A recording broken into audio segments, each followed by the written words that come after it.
అదే RTV app వార్తల్ని క్షణాల్లో చదివే అవకాశం ఉంటుంది. ఒక న్యూస్ పేపర్, ఒక టెలివిజన్ ఛానల్ మీ చేతుల్లో ఎప్పుడూ ఉంటాయి.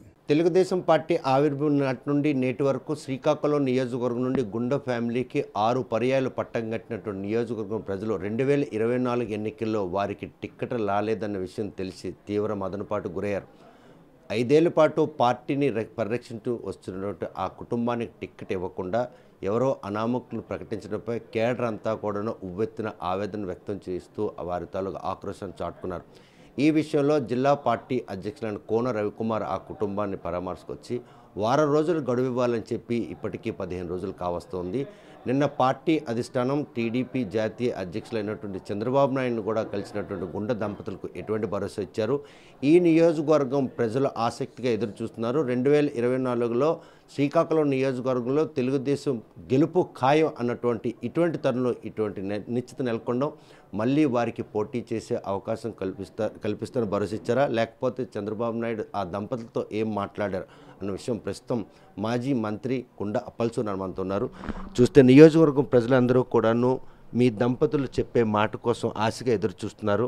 టిక్కెట్ ఇవ్వలేదని తెలిసిన తర్వాత కన్నీరు మున్నీరు కావడంతో పాటు శాంతికి అదేవిధంగా సమస్య పరిష్కారం ఉన్నటువంటి గుండ కుటుంబం ఇంటి పర్యాయం ఈరోజు అంత రావణ కాష్టంగా మారింది. అసలు శ్రీకాకుళం నియోజకవర్గం చరిత్రలో గుండ ఇంటి వద్ద అటువంటి దాష్టికి ఎప్పుడూ చూడలేదు. ఎందుకు అంతగా ఆక్రోశం, అంత ప్రజాదరణ పొందిన వారికి టిక్కెట్ ఇవ్వకపోవడం? ఈరోజు చంద్రబాబు నాయుడు ఏం హామీ ఇచ్చారు? మిమ్మల్ని నమ్ముకున్నటువంటి కేడర్కి మనకి ఏం భరోసా ఇస్తారు? అసలు ఆ టిక్కెట్ ప్రకటన గురించి నాకు ముందస్తు సమాచారం లేదు. నేను నర్సన్నపేట పెళ్ళికి వెళ్తున్నాను. పెళ్ళిలోకి ఎంటర్ అవుతున్నప్పుడు మా డ్రైవర్ గారు ఏమన్నారంటే, ఇప్పుడే టిక్కెట్ ఈ యొక్క అనౌన్స్ చేయడం జరిగింది అన్నటువంటి విషయం తెలియజెప్పడం జరిగింది. అయితే సాంప్రదాయబద్ధంగా జరిగే పెళ్ళికి అటెండ్ అవ్వాలని చెప్పి అటెండ్ అయ్యాను. వెంటనే అక్కడి నుంచి తిరిగి ఇంటికి వచ్చాను. ఎందుకంటే మా మిస్సెస్ని సముదాయిద్దాం అన్నటువంటి ఉద్దేశంతో. అప్పటికే కార్యకర్తలు కోపంతో అనేక కార్యక్రమాలు చేసే సందర్భంలో ఇది కోపానికి సరైన సమయం కాదు. ఎప్పుడైనా ఏదైనా మన అధిష్టానంగా వర్గానికి చెప్పాలి తప్ప కోపతాపాలకి దానివల్ల వచ్చే ఫలితాలు శూన్యం అన్నటువంటి విషయం కూడా తెలియజెప్పడం జరిగింది. కోపం అన్నది విరోధ పట్ల వస్తుంది, కానీ అది ఆగ్రహం, ఆవేదనతో వచ్చినటువంటి దాన్ని ఎవరు వెలకట్టలేరు. కోపం అన్నది విరోధ పట్లే తప్ప కానీ అభిమానంతో వచ్చిందాన్ని కోపంగా పరిణామాలు తీసుకోకూడదు. ఆ రోజు జరిగినటువంటి టిక్కెట్ ప్రకటన అనంతరం ప్రతి ఒక్కరూ కన్నీరు మున్నీరయ్యారు. ఆ రోజు మీరు సంజాయించిన కూడా మీ మాట వినే పరిస్థితి. మరి అటువంటి వారికి ఇంకా ఇన్ని రోజులు కావస్తూ ఉంది. ఇంకా శుభవార్త ఎప్పుడు చెప్తారని ఎదురు చూస్తారు. అంటే కోనరవి గారు వచ్చారు, కొంత టైం కావాలన్నారు. ఆయన చెప్పేటట్లనే తర్వాత ఈ యొక్క విషయంలో పెద్దలు, ముఖ్యంగా చెప్పాలంటే మా తాలూకా రెడ్డి గారు, ఈ యొక్క కార్నల్ జనరల్ చూసే ఆయన వచ్చారు. చంద్రబాబు నాయుడు గారు ఇంటర్వ్యూ ఇస్తారు, ఇప్పుడు టూర్లో ఉన్నారు అన్నటువంటి విషయం చెప్పారు. ఆయన చెప్పినట్లుగానే హైదరాబాద్లో తన నివాసంలో సుమారు 1.5 గంటల ఇంటర్వ్యూ ఇచ్చారు. అన్ని విషయాలు కూలంకషంగా చెప్పడానికి అవకాశం ఇచ్చారు. అటువంటి సందర్భంలో ఆయన కొద్దిగా టైం తీసుకోవాలి అని అన్నారు. ఎందుకంటే మళ్ళీ టూర్లోకి వెళ్ళిపోయారు. ఇది ఎలక్షన్ టైం, చాలా బిజీ టైం. అంత బిజీ టైంలో కూడా మమ్మల్ని, నా అబ్బాయిని, అంటే ముఖ్యంగా దంపతులు, అదేవిధంగా మన కృష్ణమూర్తి నాయుడు గారిని, మన కార్యకర్తల అందరినీ, నాయకుల్ని కూడా ఆయన ఇంటి ఇవ్వడం చాలా గొప్పగా మేము ఫీల్ అవుతున్నాం అని చెప్పి నేను ఈ సందర్భంగా మనం చేస్తున్నాను. అదే సందర్భంలో ఆయన అన్నట్టుగానే మళ్ళీ రీసర్వే చేస్తారన్నారు. నిన్న రీసర్వే చేయించారు. అటువంటి సందర్భంలో పార్టీ క్రమం తప్పకుండా నిర్వహించవలసినటువంటి పాత్ర నిర్వహిస్తుంది అని చెప్పి నేను తెలియజేసుకుంటున్నాను. ఇప్పుడు ప్రస్తుతానికి చూస్తే గుండ ఫ్యామిలీ ఏదో శుభవార్త కోసం వెయిట్ చేసి ప్రజలకు దూరం అయ్యే పరిస్థితుంది. టిక్కెట్ ప్రకటించిన అభ్యర్థి ప్రజాక్షేత్రంలో ఉన్నారు. సో ఈ తత్సారం ఏదైతే ఉందో, రోజులు గడిచిపోతున్నాయి, ఎన్నికలు సమీపిస్తున్నాయి.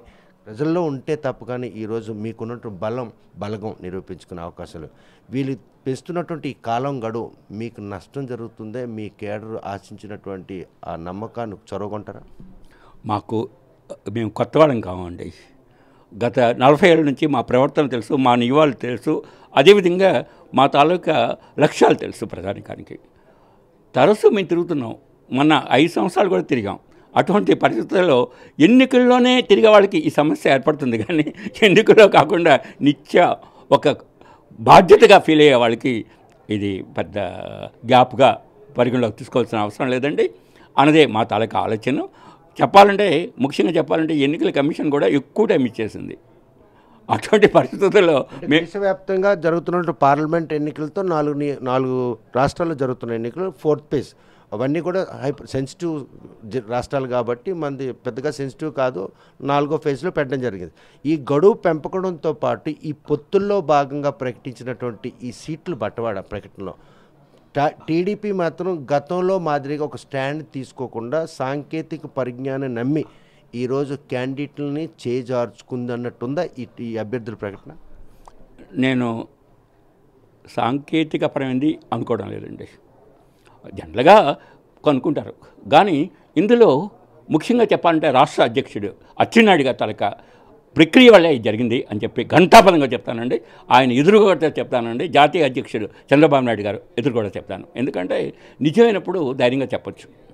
నేను ధైర్యంగా చెప్తా, 2 ఏళ్ళు ఈ యొక్క అసమ్మతి అన్నది జరుగుతూ ఉంటే బాధ్యత కలిగిన రాష్ట్ర అధ్యక్షులు అచ్చెన్నాయుడు గారికి మా మిస్సెస్ ఆడదై ప్రాధేయపడి ఒకటే అడిగారు, ఇద్దరిని పిలిపించండి, ఏదైనా తప్పు జరిగితే నేను క్షమాపణ కొడతాను, అవతల వాళ్ళు తప్పు చేసినా సరే నిండు మనస్సుతో నాకు సమాధానం చెప్పక్కర్లేదు, క్షమాపణ చెప్పక్కర్లేదు అని చెప్పిన సందర్భంలో ఆయనకు 2 సంవత్సరాలు టైం లేకుండా ఈవేళ రోజు ఆయన ఏం చేస్తున్నారంటే, ఈవేళ క్యాండిడేట్ డిక్లేర్ చేశారు కదా, మీ అందరూ కలిపి ఆయనకి చేయాలి కదా పార్టీ వాళ్ళకి అన్నటువంటి ప్రక్రియలో ప్రతి ఒక్కరికి ఫోన్ చేస్తున్నారంటే, ఆ వేళ 2 సంవత్సరాలు టైం లేనటువంటి అధ్యక్షుడు ఈవేళ తన పర్సనల్ ఎజెండాగా ప్రతి ఒక్కరికి ఫోన్ చేస్తున్నారంటే ఏం అర్థం చేసుకోవాలండి? ఇది కేవలం అచ్చెన్నాయుడు ప్రేమేమే అని చెప్పి నేను ఈ సందర్భంగా తెలియజేస్తున్నాను. ఈ విషయంలో మాజీ ముఖ్యమంత్రి చంద్రబాబు తీసుకెళ్లారా? ఆయన ఈ విషయంలో ఏమని సమాధానం? నేను తీసుకెళ్ళానండి. నేను నా తాలూకా ఆలోచన కూడా చెప్పాను. అచ్చెన్నాయుడు గారి వల్ల మాకు బ్రహ్మాండంగా మా రాష్ట్రంలో ఇవాళ అంత పొజిషన్ ఇచ్చారు, మాకు మంచి జరుగుతుంది అనుకున్నాం కానీ కీడు జరుగుతుంది అనుకోలేదు. ఆయన చేసే శాస్త్రాలు బట్టి కీడు జరిగింది అన్నటువంటి విషయాన్ని ఘంటాపదంగా చెప్పానండి. ఏమని సమాధానం చెప్పారు? ఎప్పట్లో మీ నమ్ముకున్న కార్యకర్త నియోజకవర్గం ప్రజలకి ఆ శుభవార్త చెప్పారు? ఇప్పుడు అది ball in the court of జాతీయ అధ్యక్షులు. అటువంటి పరిస్థితుల్లో మేము బాస్ని నమ్మాలి. ఆయన ఏం చెప్పారు, మేము అతి తక్కువ టైంలోనే మీకు వార్త చెప్తాం అన్నటువంటి సందర్భంలో నెక్స్ట్ డే ఆయన ఇవాళ సర్వే చేస్తున్నారు. అంటే we have to believe and ఈ హ్యాస్ స్టార్టెడ్ దట్ ప్రాసెస్ అని చెప్పి నేను ఈ సందర్భంగా మనవి చేస్తున్నాను.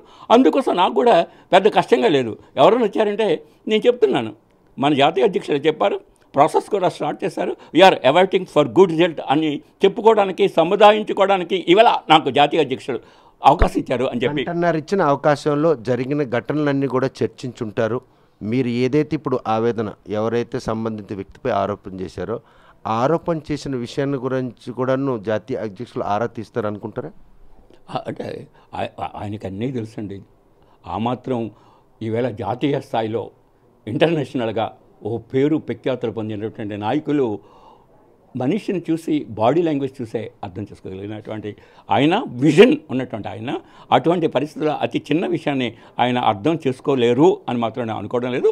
ఖచ్చితంగా అర్థం చేసుకుంటారు. కానీ నేను ఒకటే చెప్తా, ఆయనతో చెప్పాను, 175 కాన్స్టిట్యున్సీస్ అండి, ఈవేళ 3 పార్టీలతో పొత్తండి, అదేవిధంగా అనేక సమస్యలు మీకు ఉన్నాయండి.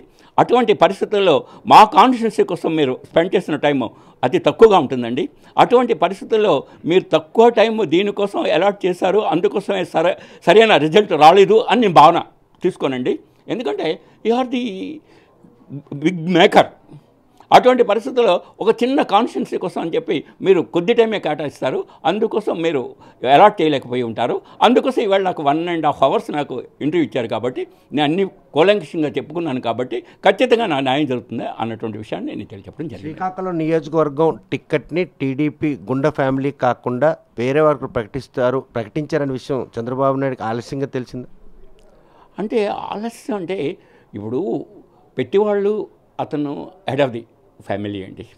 అటువంటి పరిస్థితుల్లో ఆయన ఏవో గైడ్లైన్స్ తీసుకుంటారు, ఆ గైడ్లైన్స్ ప్రకారం ముందుకెళ్ళిపోతారు, కానీ పూర్తిగా వెళ్ళరు. ఇప్పుడు సమస్య వచ్చింది కాబట్టి నేను అనుకుంటున్నాను డెప్త్లోకి వెళ్తారు. అందుకోసం అన్ని విషయాలు ఆయనకు అర్థమవుతాయి కాబట్టి ఖచ్చితంగా మాకు న్యాయం జరుగుతుంది. ఎందుకంటే మాలో నిజాయితీ ఉంది. ఈవేళ సుమారు 40 ఏళ్ల పాటు పార్టీలో ఉన్నాం. ఏనాడు కూడా పార్టీలోకి పై పార్టీకి జంప్ చేయడం కానీ, లేకపోతే ఒక్క ఆరోపణ, అవినీతి ఆరోపణ లేదు, ఒక్క ఎఫ్ఐఆర్ మా మీద లేదు. అదే సందర్భంలో ఈవేళ ఒక్కసారి చూసుకునేటప్పుడు మా మీద ప్రేమాభిమానాలు బాగానే ఉన్నాయి. అటువంటి పరిస్థితుల్లో మాకు ఏంటంటే ఇట్ ఈజ్ సమాత్ కమ్యూనికేషన్ గ్యాప్. ఇది కేవలం కమ్యూనికేషన్ గ్యాప్గా మేము భావిస్తున్నాం. దట్ కమ్యూనికేషన్ గ్యాప్ని సర్దిద్దుకోవడానికి ఆయన అవకాశం ఇచ్చారు కాబట్టి మేము కూడా కమ్యూనికేషన్ గ్యాప్ని సర్దిద్దుకోవడానికి ప్రయత్నంలో అన్ని విషయాలు కూలంకషంగా చెప్పగలిగామని చెప్పి విత్ ప్రూఫ్ చెప్పగలిగాం కాబట్టి రిజల్ట్స్ విల్ బి గుడ్ అన్నటువంటి భావంతో నేను ఉన్నానని చెప్పి నేను ఈ సందర్భం చేసుకుంటున్నాను. ఈ 4 రోజుల వ్యవధి తర్వాత వినరాని వార్త వింటే మీరు పార్టీ కార్యకర్తల అభిష్టానం మేరకు ప్రజాక్షేత్రంలో మీ అభిమానాన్నితో పాటు మీ ఖచ్చితత్వం, మీ నమ్మకం, నిజాయితీ నియోజకవర్గం ప్రజలకు ఏ విధంగా ఎంట్రీ అవ్వబోతుంది? అది ఇప్పట్లో మనం చెప్పవలసిన కాదు. రెండోది, కార్యకర్తలకి కోపతాపాలు ఉంటాయి, ఎందుకంటే దెబ్బతిన్నారు.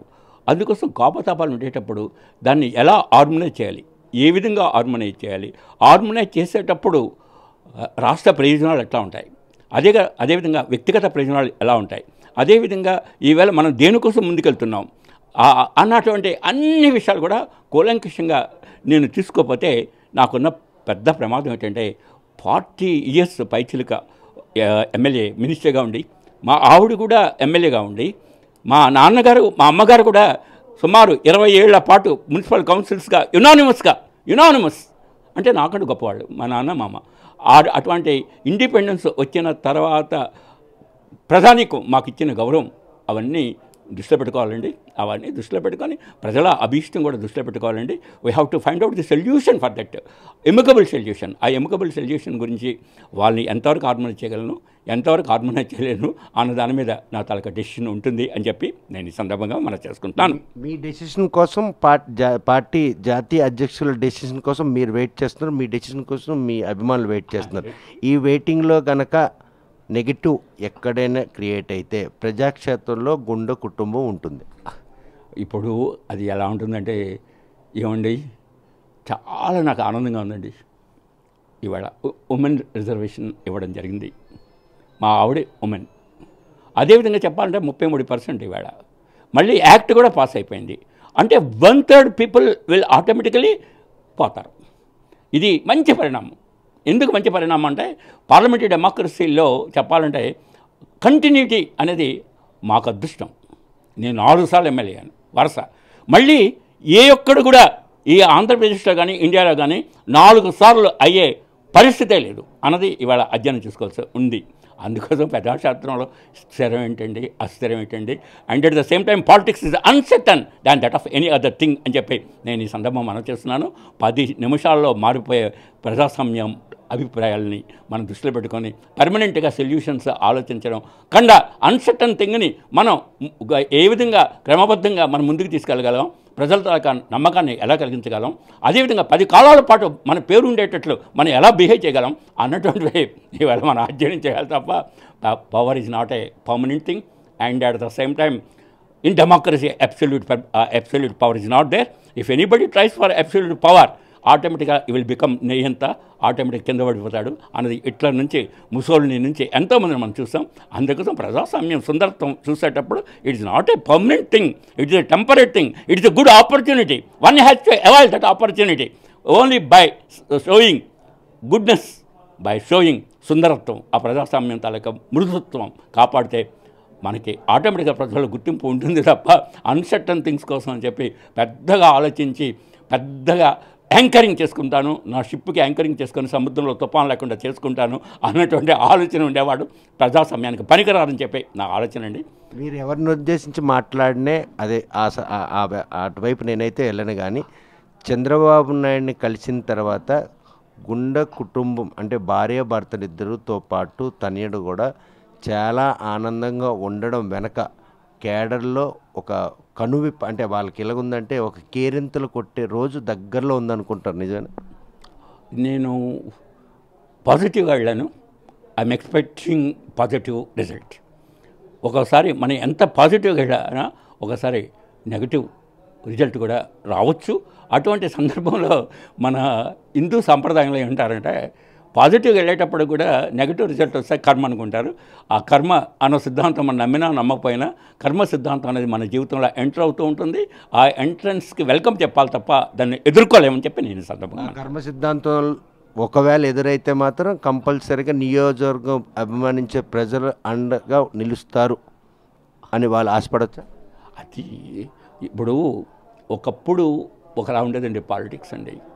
ప్రస్తుతం పాలిటిక్స్ చాలా దురదృష్టకరమైన విషయం ఏంటంటే రాజాజీ గారు అప్పుడు ఒకసారి చెప్పారు, government should be minimum government should not interfere in the activity, individual activity అని చెప్పి అనేవాళ్ళు. అది 100% కరెక్ట్ అండి. డెమోక్రసీలో పాలసీ మేటర్స్ తప్ప ఇండివిజువల్గా దూరిపోయే ప్రజాస్వామ్యం అండి. ఈ ప్రజాస్వామ్యంలో నేను ఒక పారిశ్రామికవేత్త, మన బ్యాటరీస్ తాలూకా మన ఎంపీ గారు ఆవేళ జయదేవ్ బ్రహ్మాండంగా చెప్పాడు. ఆయన నాకు 5,000 మంది వర్కర్స్ ఉన్నారు. అటువంటి పరిస్థితుల్లో ఈ ఇండస్ట్రియలిస్ట్గా నేను ముందుకు వెళ్ళాలంటే 150 డిపార్ట్మెంట్లు ఉన్నాయి. ఈ 150 డిపార్ట్మెంట్లలో ఒక్కసారి మనం అధ్యయనం చేస్తే చెప్పలేము. అందుకోసం పాలిటిక్స్ అనేది చేయడం ఒక ఇండస్ట్రియలిస్ట్గా నాకు దుర్భరంగా ఉంది అని ఒక పక్క చెప్తే, మన ఆర్థిక మంత్రి గారు ఒక మాట చెప్పారు, నేను ధనవంతరాలు అనుకుంటారు, నా దగ్గర ఉన్న డబ్బంతా ప్రజలది, ప్రభుత్వాన్ని. అటువంటి పరిస్థితుల్లో ఇండివిజువల్గా నాకు సీటు తమిళనాడులో కానీ ఆంధ్రప్రదేశ్లో కానీ ఇస్తాను అంటే పోటీ చేసే సత్తా నాకు లేదు అన్నటువంటి ఒక ఆర్థిక మంత్రి చెప్పే ఈ దేశంలో మనం ఒకసారి అధ్యయనం చేసుకుంటే అర్థమవుతుంది. అద్వానీ లాంటి వాళ్ళకే నాకు అనిపిస్తుంటుంది.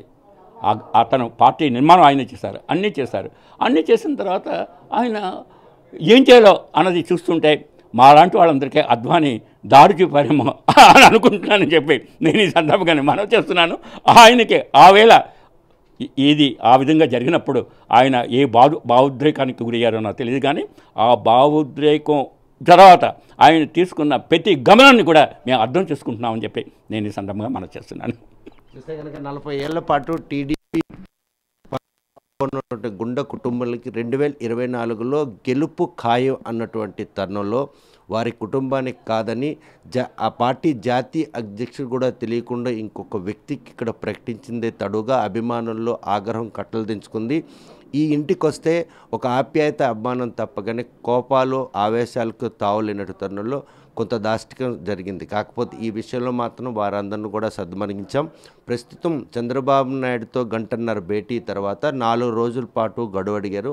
ఆ గడువు తర్వాత వచ్చినటువంటి ఏ వార్త అయినా కూడా తాము ధైర్యంగా స్వీకరించేందుకు సిద్ధంగా ఉన్నాం. మేమెప్పుడు కూడా ప్రజలతో మమేకమై ఉన్నాం. 40 ఏళ్ళుగా ఈ నియోజకవర్గ ప్రజలతో తమకున్నటువంటి అవినాభావ సంబంధమే ఈరోజు గుండా ఫ్యామిలీకి ఒక శ్రీరామ రక్షగా నిలుస్తుంది. చంద్రబాబు నాయుడు ఇచ్చే ఆ ఏదైతే సందేశం ఉందో ఆ సందేశం కూడా మేము వెయిట్ చేస్తున్నాం. అదే సందేశాన్ని కార్యకర్త, అది పాజిటివ్ అయినా నెగిటివ్ అయినా కూడా టీడీపీ పార్టీ తమకు ఇచ్చినటువంటి ఏదైతే ఈ హానర్ ఉందో హానర్ని మాత్రం ఎట్టి పరిస్థితుల్లో ప్రజాక్షేత్రంలో కోల్పోయే విధంగా మేము బిహేవ్ చేయమని గుండా అప్పల్సున్నారు స్పష్టం చేస్తున్నారు. వీడియో జర్నలిస్ట్ రామకృష్ణతో సత్యం, RTV శ్రీకాకుళం. మరిన్ని వీడియోస్ కోసం ఛానల్ ని సబ్స్క్రైబ్ చేయండి. లేటెస్ట్ అప్డేట్స్ కోసం వాట్సాప్ ఛానల్ ని ఫాలో చేయండి. అండ్ లింక్ డిస్క్రిప్షన్ లో ఉంది.